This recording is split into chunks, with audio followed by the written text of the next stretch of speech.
দেখুন, মুখ্যমন্ত্রী এখন কুমিরের কান্না কাঁদছেন। মুখ্যমন্ত্রীর কান্না মানেই হচ্ছে ভোটের বাজনা। মুখ্যমন্ত্রীর কান্নার সাথে ভোটের বাজনা এই দুটো ওতপ্রোতভাবে যুক্ত রয়েছে। এই যে বাংলা বাঙালিয়ানা, এটা মুখ্যমন্ত্রী প্রতি 4.5 বছর অন্তর অন্তর জেগে ওঠে।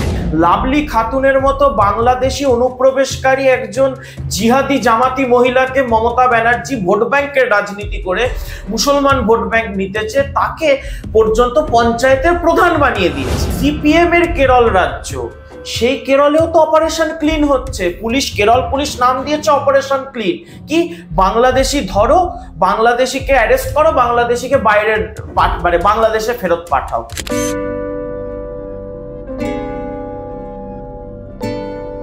অঙ্কনদা, আপনাকে মাধ্যমে স্বাগত। দাদা, আমরা দেখলাম আমাদের রাজ্যের মুখ্যমন্ত্রী মমতা বন্দ্যোপাধ্যায় এবং সেই সঙ্গে অভিষেক বন্দ্যোপাধ্যায় একেবারে রাস্তায় হাঁটলেন ওনারা, এবং ওনাদের মূল অভিযোগ যে পশ্চিম বিজেপি শাসিত রাজ্যে বাঙালিদের হেনস্থা করা হচ্ছে, এবং তিনি বলছেন মুখ্যমন্ত্রী যে বাঙালিদের ওপর অত্যাচার কেন, কি অপরাধ করেছে তারা। দেখুন, মুখ্যমন্ত্রী এখন কুমিরের কান্না কাঁদছেন। মুখ্যমন্ত্রীর কান্না মানেই হচ্ছে ভোটের বাজনা। মুখ্যমন্ত্রী যখন যখন কাঁদবে দেখবেন তার সামনে পেছনে কোথাও একটা ভোট রয়েছে। যখনই দেখবেন উনি মুসলমান মুসলমান মুসলমান বলে কাঁদছে, তার মানে আপনি ভেবে নেবেন যে ওনার হাত থেকে মুসলমান ভোট চলে যাচ্ছে, তাই উনি মুসলমানের কান্না কাঁদছেন।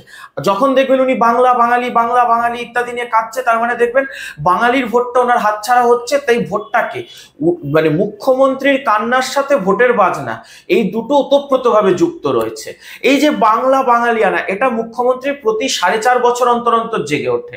2021 সালের ভোটের আগে দেখবেন 2020 সাল থেকে শুরু করেছিল ক্যা ক্যা ছি ছি, সিএ এলে বাংলার নাগরিকত্ব চলে যাবে, বাঙালির নাগরিকত্ব চলে যাবে, কত মানুষকে বেদখল করে দেবে, কত মানুষ ডিটেনশন ক্যাম্পে চলে যাবে।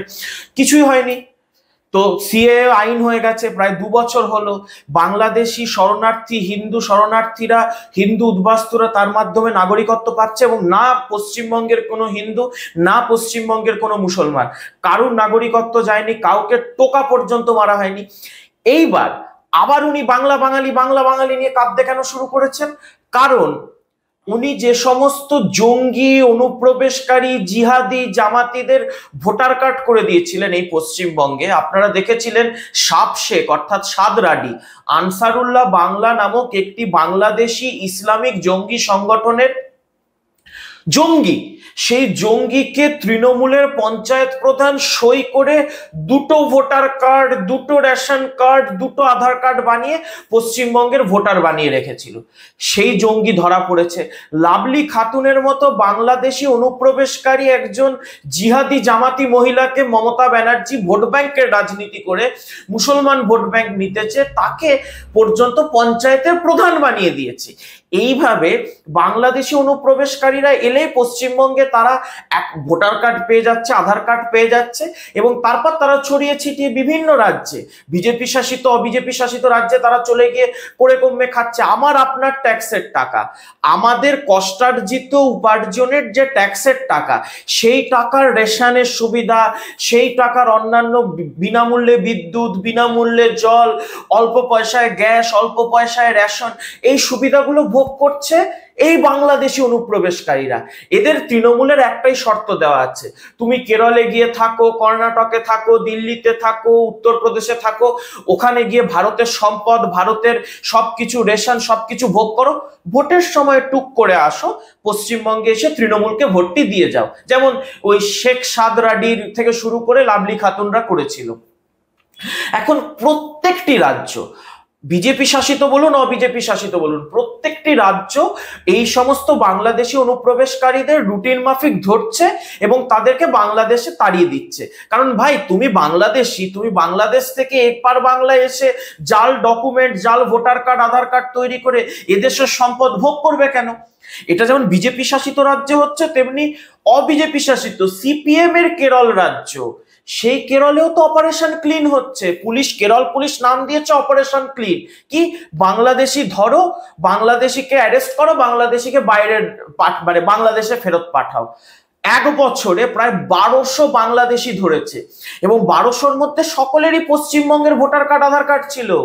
তাহলে মমতা ব্যানার্জির যদি হিম্মত থাকে, কেরলের বিরুদ্ধে আন্দোলন করুক, সিপিএম এর বিরুদ্ধে আন্দোলন করুক, কর্ণাটকের সরকার, কর্ণাটকের স্বরাষ্ট্রমন্ত্রী, ওখানকার পুলিশ মন্ত্রী 1 সপ্তাহ আগে বিধানসভায় দাঁড়িয়ে বলেছে, কংগ্রেসের কর্ণাটকের সরকার 250 বাংলাদেশি অনুপ্রবেশকারী যাদের পশ্চিমবঙ্গের ভোটার কার্ড রয়েছে, রেশন কার্ড রয়েছে, সব জাল ডকুমেন্ট গুলোকে আমরা ধরেছি, সিজ করেছি ও পাঠিয়ে দিয়েছি বাংলাদেশে। ক্ষমতা থাকলে কংগ্রেসের বিরুদ্ধে করুক আন্দোলন, কিন্তু এই বাংলা বাঙালিয়ানা জিগির তুলে মমতা বন্দ্যোপাধ্যায় যে প্রাসঙ্গিক ইস্যুগুলো পশ্চিমবঙ্গে রয়েছে সেগুলোর থেকে নজর ঘুরিয়ে দিতে চাইছে। যে 26,000 বেকার যুবক যুবতীকে যারা যোগ্যতা দিয়ে, যাদের মধ্যে অধিকাংশ 17,000 18,000 যোগ্যতা দিয়ে চাকরি পেয়েছিল, তাদের রাজ্যের চাকরি খেলো মুখ্যমন্ত্রী। তারা বাঙালি ছিল না, তারা বাংলার ছিল না। আরজিকর থেকে কসবা যে মেয়েগুলি ধর্ষিতা হলো, গণধর্ষিতা হলো, খুন হলো, তারা বাংলা বাঙালির মেয়ে ছিল না। তাদের জন্য বাঙালিয়ানা জাগেনি মমতা বন্দ্যোপাধ্যায়। যে সরকারি কর্মচারীরা ডিএ পাচ্ছে না, অন্যান্য রাজ্যের কর্মচারীরা ডিএ পাচ্ছে, বাংলা বাঙালি কর্মচারীরা ডিএ পাচ্ছে না, তাদের জন্য জাগছে না বাংলা বাঙালিয়ানা।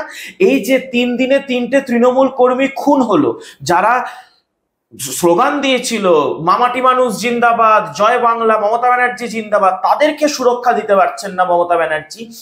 মমতা ব্যানার্জির রাজত্বে সবচেয়ে বেশি রক্তাক্ত ক্ষতবিক্ষত হচ্ছে বাংলা বাঙালি, সব থেকে বেশি বাঙালি খুন হচ্ছে পশ্চিমবঙ্গে। 250 জন বিজেপি কর্মী যারা খুন হয়েছে তৃণমূলী গুন্ডাদের হাতে, তারা বাঙালি ছিল না। পঞ্চায়েত নির্বাচনে যে 65 জন কর্মী খুন হয়েছে তৃণমূল, বিজেপি, সিপিএম, কংগ্রেস মিশিয়ে, তারা কেউ বাঙালি ছিল না। বাঙালি তো সবচেয়ে বেশি আপনার রাজত্বে খুন হচ্ছে মমতা ব্যানার্জি। ক্ষমতা থাকলে নিজেকে প্রশ্ন করুন, আয়নার সামনে দাঁড়িয়ে দেখুন আপনার গায়ে, আপনি যে শাড়ি পরেন সেই শাড়িতে বাঙালির রক্তের ছাপ লেগে রয়েছে।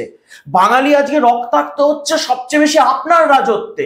আপনি কোন বাংলা বাঙালিয়ানার কথা বলছেন? বাঙালি বিপ্লবীরা যারা দেশের জন্য প্রাণ দিয়েছে, আপনার শিক্ষা ব্যবস্থা তাদেরকে জঙ্গি বলে, তাদেরকে সন্ত্রাসবাদী বলে। আপনি বাংলা বাঙালিয়ানার কথা বলবেন? বাংলা ভাষার শিক্ষক, সেই শিক্ষকের চাকরি চুরি হয়েছে তৃণমূল আমলে। আজকে বিভিন্ন সরকারি স্কুল দেখুন, বাংলা পড়া যাচ্ছে, মানে বাংলা পড়ানোর কোনো শিক্ষক নেই।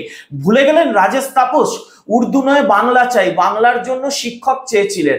আপনার পুলিশ, মমতার পুলিশ বুকে গুলি করেছিল, বুকে গুলি করেছিল রাজেশ তাপসের, গুলি করে খুন করেছিল। কেন?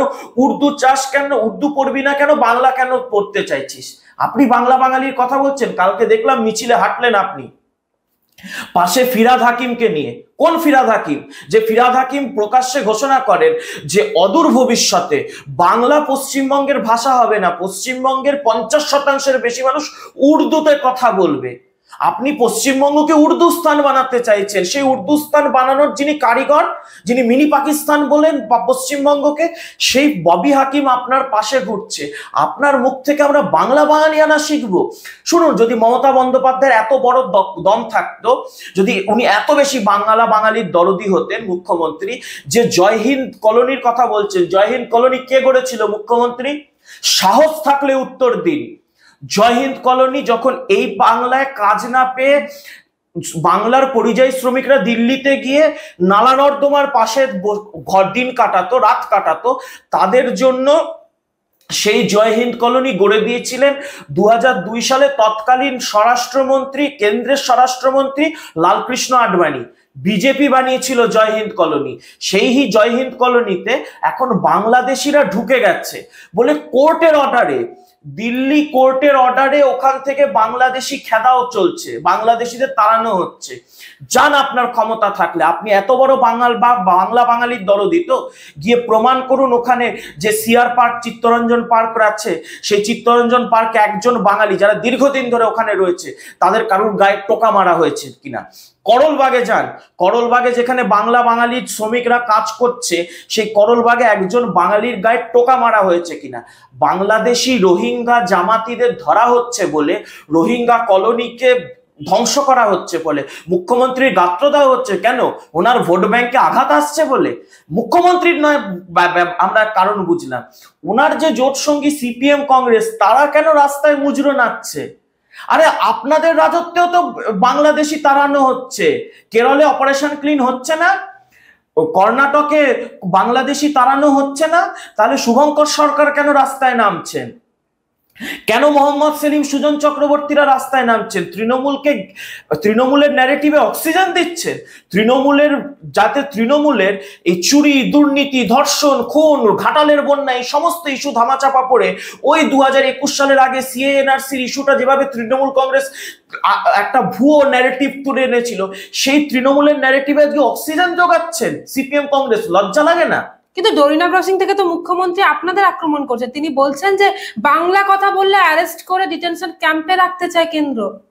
শুনুন, এই বাংলা কথা বলে যারা ওপার বাংলায় রবীন্দ্রনাথের মূর্তি ভাঙছে, রবীন্দ্রনাথের গীতাঞ্জলির বইগুলোকে জ্বালিয়ে আগুনে পুড়িয়ে দিচ্ছে, যারা সত্যজিৎ রায়ের ভিটে ভেঙে দিচ্ছে, যারা ওপার বাংলায় থেকে বাংলা বিভূতিভূষণের বই ঢাকার আপনার বইমেলায় সে বই ছিঁড়ে ফেলে দিচ্ছে যে না কাফেরের বই, তার সেই বাংলাদেশিগুলোকে আপনি এপার বাংলায় নিয়ে এসে তাদেরকে, আপনার মনে আছে সেই রত্না বিশ্বাস বনগায় বলেছিল যে জাকির দা বাংলাদেশিদের ভালো করে ভোটার কার্ড বানিয়ে দিতে পারে, সেই জাকির দ্বারা ওই বাংলাদেশি জঙ্গি, জামাতি, জিহাদি, মৌলবাদীদের ভোটার কার্ড বানিয়ে দেবে, আর সেই সমস্ত ভুয়ো ভোটারদের ভোটে আপনি জিতবেন, সেটা হবে নাকি? বাংলা ভাষায় কথা বললেই বাঙালি?